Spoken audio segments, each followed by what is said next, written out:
Hello there. I'm glad you can make it. My creator is currently getting everything together.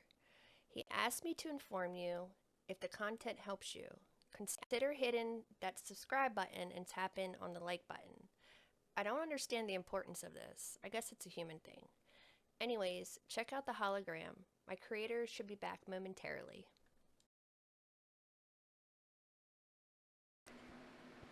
Hello and welcome back, everyone. I'm Sacred Sage, and I'm going to talk a little about Genesis 9.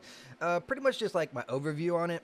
I got to mess around with it a little bit. I still haven't jumped into it a hell of a lot, but I have at least been able to mess with it some. So the big factors to take away from the whole Genesis 9 is the fact that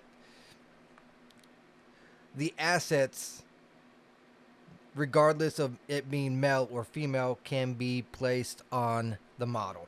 And then you basically use morphs to make that model either a male or a female. So ultimately, we could take this model, which is Victoria 9, and we can literally just go in to shapes,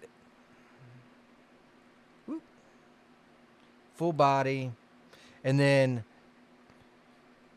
make it a masculine versus a feminine. Kind of like how we could do with the people. They just combined them. Which, thinking about it, yeah, it's nice. Just so that you don't have to load all these different models or whatever, and then you can tweak them. But it doesn't come without its own issues. So I've been running across problems because of how it's designed, because you got to use all these morphs and everything. So if it's a mess. So it almost feels like it is easier to have a male version and a female version versus having just one. Now for clothing, it's not that big of a deal from what I have noticed and experienced. I haven't really used a lot of different clothing. In this one, I got a sweater, and then and I applied them and whatever. I'm not having too much issues with the clothing. It's more on the effects of morphs when it comes to, let's say, when you do geographs for the breasts or the naughty areas and stuff like that. There are some major complications because each model is slightly different.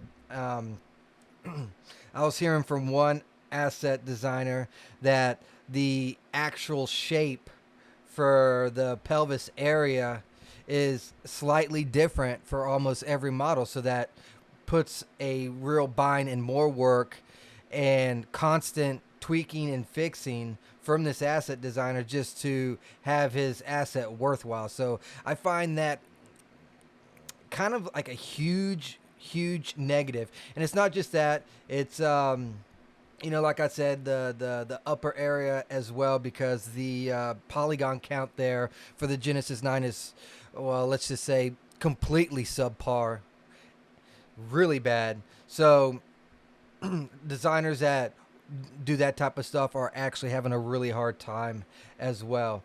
But these are the negatives about what I've discovered with Genesis 9. Another negative could be the fact that, as your collection grows, as you get more Genesis 9 male and females, your load time is going to increase quicker too, because when we used to load in a female, it would load all the female morphs in, right? So some people, I never had this experience, but I used to have to wait at least like 2 minutes or whatever for one of my models to load, which is kind of long for me having the graphics card that I have. But now imagine you have to load in both male and female morphs when you load in a character. So you already know that list is going to, get long, so the wait time is going to be longer. For what purpose? So that is another downside. But I believe, yep, I think that's all the downsides that really tweak my melon, per se. So I wish they did not do it for, combine the male and female for those three reasons. So now let's get into some of the good stuff about Genesis 9.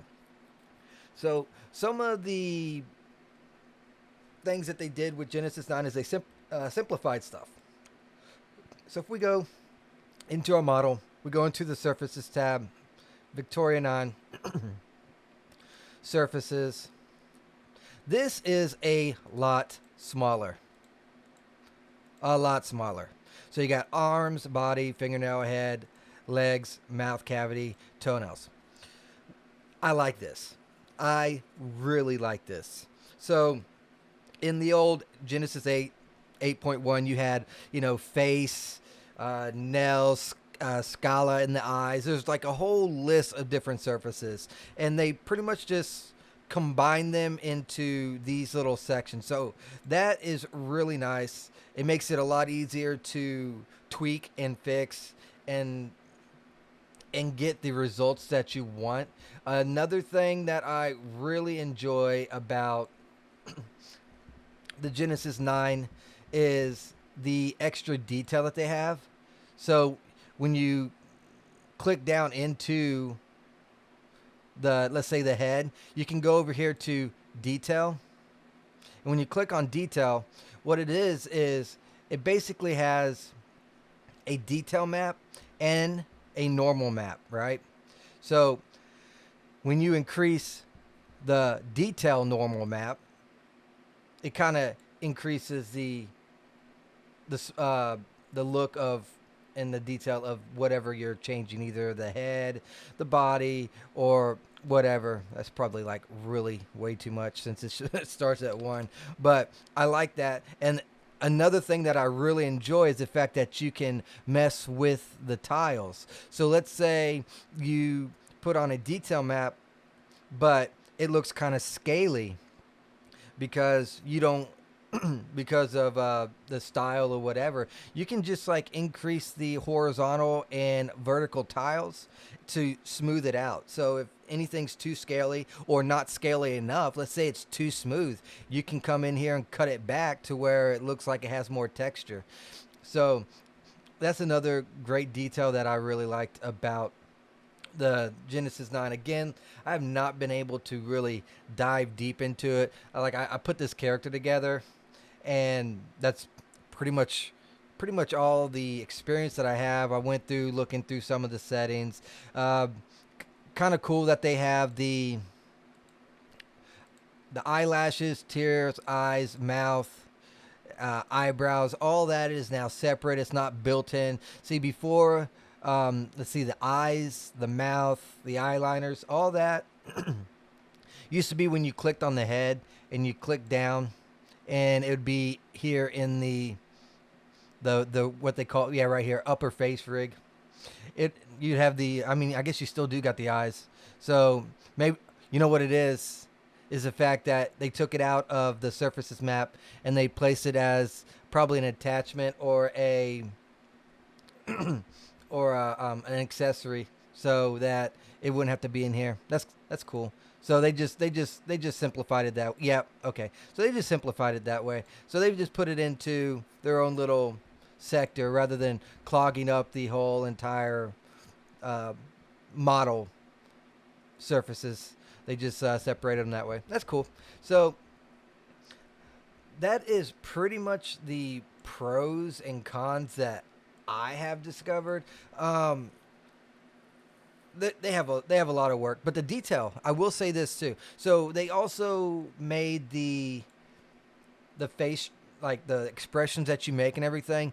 From what I understand, they separated the upper and lower, like before, like the eyes and all this stuff. All this was like pretty much connected.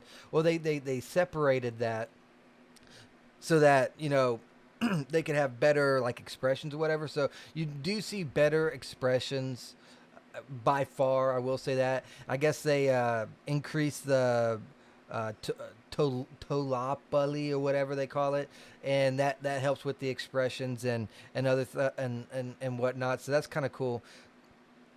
So I guess once I actually start really diving into the Genesis 9, I'll learn more about it and its tweaks and that sort of number. It is kind of cool. You could do all kinds of weird stuff because of the different male and female morphs. You can mix and match them. So you could have a guy that looks like really feminine like, or a woman that's kind of like a bodybuilder. That's was all kinds of little weird stuff that you can throw together. But I hope you guys enjoyed this video. If you have anything about the Genesis 9 that I did not mention or did not cover in my little quick overview, leave a comment. I'd like to see what you guys learned and see what you came across, or what you like about the Genesis 9 model. And or what you don't like about the Genesis 9 model. That street runs both ways, that's for sure. I do see that the public is pretty mixed about the Genesis 9 overall. It's supposed to help out creators, but in some ways it made it harder on creators. But I mean, for a lot of people, they love it. I mean, I think it looks gorgeous looks wise. I mean, it's amazing, especially with the extra detail maps and the I think this model has like 8K maps, and I'm like, man, it looks really good. You'll see it in like the thumbnail or something, or here I'll bring it up. So I already rendered out this scene, so I'll go ahead and bring it up. I just gotta find it real quick. Okay, here it is. So I already rendered this out. I took it through After Effects to add the snow and to add some lighting type stuff, but this is what I rendered out, and the model, I mean, looks awesome. I mean, the detail, even on the clothing, this texture is amazing. And I mean, visual wise, I'm loving the Genesis 9, but I guess we'll see what happens in the future. Let me know what you guys think in the comments below. I'd love to hear from you. I'm sorry that it took so long to get another video out. I've been really busy, but I'll try to put out more videos without, waiting a month before in between. So hope you guys enjoyed it, and I'll see you guys in the next video. Take care. Bye bye.